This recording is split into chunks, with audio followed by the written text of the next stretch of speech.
इंदौर और मध्य प्रदेश में नीरज याग्निक एक ऐसा नाम है जो कि सेहत के लिए कीर्तिमान के रूप में जाने जाते हैं, जो न केवल खुद सेहत के लिए काम करते हैं बल्कि इंदौर के युवाओं के, देश के युवाओं के यूथ आइकॉन है सेहत के मामले में। आज हम नीरज जी से बात करेंगे और जानेंगे कि उनकी सेहत का सफ़र और क्यों उनको सेहत के सितारे के नाम से जाना जाता है। नीरज जी, आपके बारे में ये कहा जाता है कि सेहत को लेके जो शहर में लोगों में जो दौड़ने का जो भाव विकसित हुआ वो आपके ही इच्छा शक्ति का परिणाम है कि मैराथन होने लगी और लोगों में हर उम्र के व्यक्ति को एक चाव है कि नहीं, हमको भी दौड़ना है। मेरे कारण तो नहीं, कुछ कई लोग हमारे साथी हैं और एक हमारा ग्रुप है। 2014 से हम लोग इस मैराथन और रनिंग और इसके फील्ड में आए और इंदौर के लोगों में भी बहुत उत्साह है।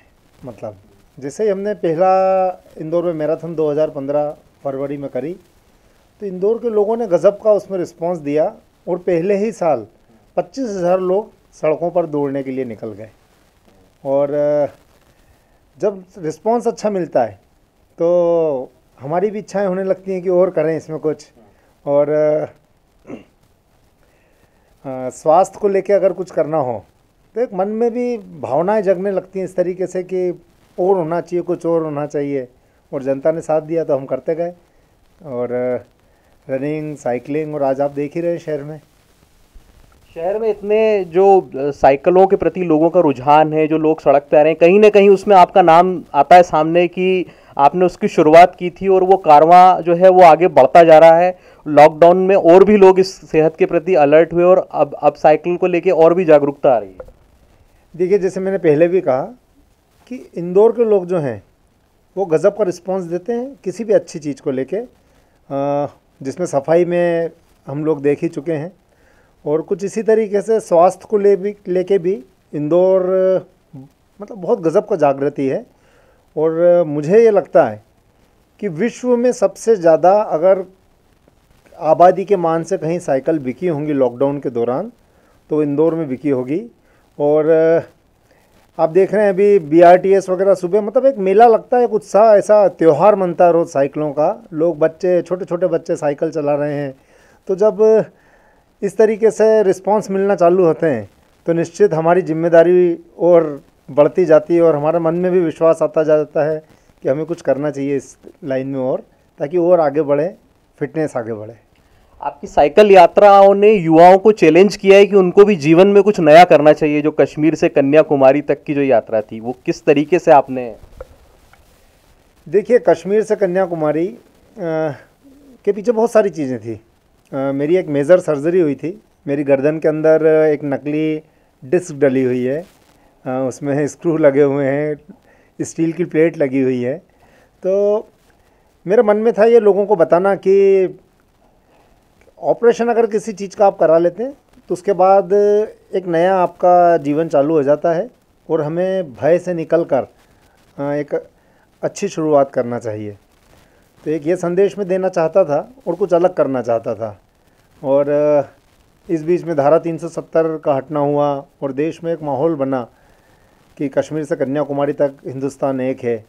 तो बस मन में एक धारणा आई और कश्मीर में लाल चौक पे झंडा फहरा कर मैं कन्याकुमारी तक के लिए निकल गया। और 53 की उम्र थी मेरी साल भर पहले। तो 53 की उम्र में मैं युवाओं को खास करके संदेश देना चाहता था कि कीजिए, आप कुछ भी कीजिए, कश्मीर से कन्याकुमारी मत कीजिए, छोटा कीजिए लेकिन कुछ कीजिए, घर से बाहर निकलिए, स्वास्थ्य के लिए आप थोड़ा सा ध्यान दीजिए। और आप देख लीजिए आज वर्तमान परिस्थितियां ऐसी बन गई हैं कि अब सबकी मजबूरी हो गई है, स्वास्थ्य की तरफ हर आदमी को ध्यान देना लगभग उसका नियम बन गया है। राम जन्मभूमि पर आप यहाँ से चांदी की शिला लेकर साइकिल पर गए थे, वो अपने आप में एक अलग ही मैसेज पूरे देश भर में गया कि इंदौर से एक व्यक्ति साइकिल पे चांदी की शिला लेकर गया। तो क्या चुनौतियाँ रहीं आपके सामने, कैसे आपने चीज़ों को वहाँ पे हैंडल किया? देखिए, राम जन्मभूमि 500 साल का एक इतिहास था और उसका एक दिन आया था जिसमें मेरे शहर से, मेरे प्रदेश से कुछ न कुछ होना था, ऐसा मन में मेरे भाव आते गए। और कहीं ना कहीं ईश्वर आपसे कुछ करने के लिए आपको आगे करता है। और मेरी माननीय कैलाश जी से बात हुई, मैंने उन्हें आइडिया बताया कि यहाँ से मैं इस तरीके से पितरेश्वर हनुमान धाम की तरफ से एक चांदी की शिला लेकर अयोध्या रामलला के पास जाना चाहता हूँ। और बड़ा कठिन था, मतलब साइकिल चलाकर जाना कठिन नहीं था, अयोध्या के अंदर पहुँचना बड़ा कठिन था। और आप जब मैं कह रहा हूँ आपको कि हनुमान जी को लंका नहीं रोक पाई, तो हनुमान जी की शिला लेकर जब मैं वहाँ गया तो अयोध्या में मुझे किसी ने नहीं रोका। और मैं सीधे, मुझे ऐसे संयोग बने कि मैं अयोध्या में अंदर तक गया और मेरी कार सेवकपुरम तक अंदर गई। और आप यकीन नहीं करेंगे किसी तरह की कि मेरी न चेकिंग हुई न कुछ हुआ। और वो अभी आपको मैं बोल रहा हूँ और मेरे रोंगटे खड़े हो रहे हैं अभी भी। मतलब वो 500 साल के वो इतिहास का जो क्षण था, जो शहर के लोगों ने और प्रदेश के लोगों ने मुझे जिम्मेदारी सौंपी, ईश्वर ने मुझे जिम्मेदारी सौंपी, अद्भुत पल था वो।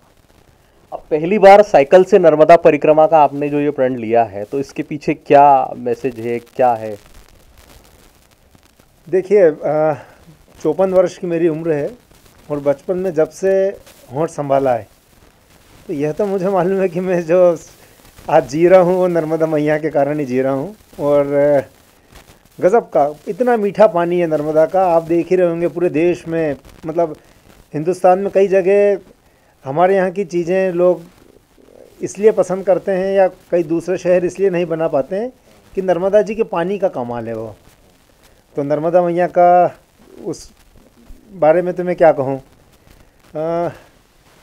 अभी जब बारिश हुई और भीषण बारिश हुई, लगातार 2-3 दिन तक पूरे मध्य प्रदेश में खूब पानी गिरा। और मैं सोशल मीडिया पे आजकल वीडियो बहुत जल्दी वायरल होते हैं, तो मैंने मैया को उफान पर देखा। और कई वीडियो आए कि कारें भी बह रही हैं उसमें और माँ नर्मदा बिल्कुल अपने उफान पर हैं। और दूसरे दिन जब मैं बैठा था और बात चली कि आज नहीं आएगा पानी, कल आएगा, और फिर उसके बाद पानी आया, तो मुझे लगा कि जब इंसान गुस्से में होता है तो कई दिनों तक आपा खो बैठता है। और माँ मैया इतनी उफान पर थी और इतनी उफान पे इतने उनका वो स्वरूप जो देख रहे थे, उसके बाद भी वो अपने बच्चों की प्यास बुझा रही थी। तो मैंने उसी दिन सोचा कि माँ जब उफान पे इतना हमें लाड़ दे रही हैं, तो जब ये अपने नॉर्मल उसमें आ जाएंगी तो कितना प्यार देंगी, तो मुझे तो उनके पास जाना है। ये उसी दिन मैंने सोच लिया और प्रण कर लिया कि मुझे मैया के करीब जाना है। और चूँकि अगर मैं पैदल यात्रा करूँगा तो समय बहुत लगेगा, मेरे पास बहुत सारी और जिम्मेदारियाँ हैं परिवार की। और तो मैंने एक नई चीज़ सोची कि क्यों ना पैदल मार्ग जो है उसे साइकिल से किया जाए। और अभी तक किसी ने भी पैदल मार्ग को साइकिल से नहीं करा है, तो मेरी कोशिश रहेगी कि ज़्यादा से ज़्यादा मैं पैदल मार्ग पे साइकिल चलाऊं। और पिछले कई दिनों से मैं रूट मैप को लेके एवं मैं आंकड़े चाहता हूं कि किस तरीके से लोग गए, तो किसी ने भी मतलब कोई रिकॉर्ड इसको नहीं किया है। कि आजकल बहुत ही एडवांस चीज़ें हो गई हैं, घड़ियाँ आ गई हैं जिसमें एक एक पल का, आपके एक एक सांस का हिसाब रहता है उसमें। तो मैं गार्मिन की घड़ी पहनकर पूरे रूट मैप मेरा बनाऊंगा, मेरे एक एक पल की उसमें जानकारी रहेगी। तो आने वाले समय में किसी को भी अगर यात्रा करनी है, जैसे समझें कि किसी को कश्मीर से कन्याकुमारी करनी है, द्वारका से डिब्रूगढ़ करना है, या नर्मदा मैया के उनको परिक्रमा करनी है, तो बस वो मेरा जो आंकड़े हैं उनको खोलें और उसको जैसे जैसे देखते जाएंगे, उन्हें एक एक पल की जगह एक एक सड़कों का हिसाब मिलेगा उन्हें, और आसानी से वो लोग कर लेंगे। तो मैं चाहता हूँ कि मैं जो भी कर रहा हूँ वो आने वाले समय में, और विशेषकर युवा भी इस तरफ आगे बढ़े और इस तरीके की चीज़ें करें।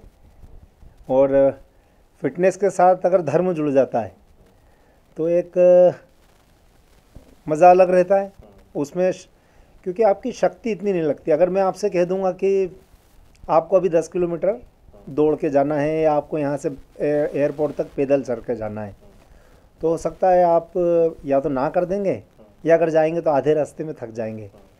लेकिन जब यही बात वैष्णो देवी की चढ़ाई चढ़ने की आती है तो एक शक्ति रहती है, हमारा दिमाग कहीं और रहता है और हम उसको करते रहते हैं।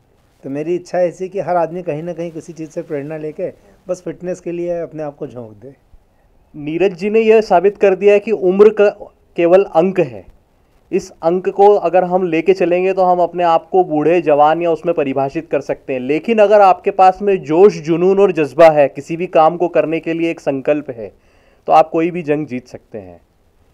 एक्सपोज टुडे से मैं हिमांशु जोशी।